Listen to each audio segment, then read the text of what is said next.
பெஞ்சல் புயல் காரணமாக பெய்த தொடர் கனமழையால் கள்ளக்குறிச்சியில் கோமுகி, மணிமுத்தாறு ஆகிய அணைகள் நிரம்பியதால் அவற்றிலிருந்து தண்ணீர் வெளியேற்றப்பட்டது. இந்த தண்ணீர் அருகில் நீரோடை பகுதியில் உள்ள சுமார் 1000க்கும் மேற்பட்ட ஏக்கர் விளைநிலங்களில் மழைநீர் தேங்கியது.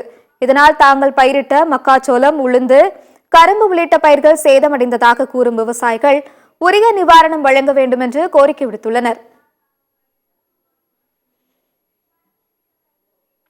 இந்த 5 ஏக்கருமே பரம்பரையாக நாங்கள் ஓட்டிகிட்டு இருக்கிறோம். இந்த வருஷம் மாதிரி நஷ்டீடு எந்த வருஷமும் இல்லை. அதனால் இங்கே தண்ணி பூந்து இந்த மாதிரி பூராமே அந்த 5 ஏக்கருமே தண்ணி நின்றுக்கிட்டு ரொம்ப பாதிக்கப்பட்டு இருக்குது. நீங்கள் தான் எங்களுக்கு ஒரு கவர்மெண்ட் ஒரு உதவி செய்யணும். சுமார் 2 ஏக்கர் நிலம் எனக்கு உள்ளது. மேற்படி நிலத்துக்கு உள்ள கிணறு எது கிடையாது.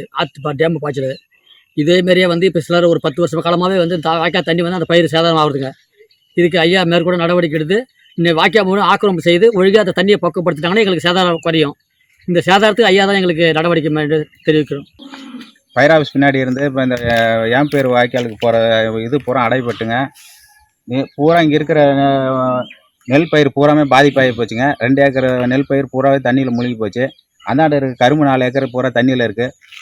இங்கே இப்போ கோமுகி ஆற்றுலேருந்து வர என் பேர் ஓடைக்கு போகிற தண்ணி பூரா அடைப்பாட்டு நீர்நிலைகள் பூரா ஆக்கிரமிப்பு பண்ணியிருக்காங்க. அதை கொஞ்சம் சுத்தம் பண்ணி மாவட்ட நிர்வாகமும் தமிழக அரசும் உரிய நடவடிக்கை எடுத்து இதுக்கு உரிய நிவாரணம் கொடுக்குமாறு தாழ்மையுடன் கேட்டுக்கொள்கிறேன்.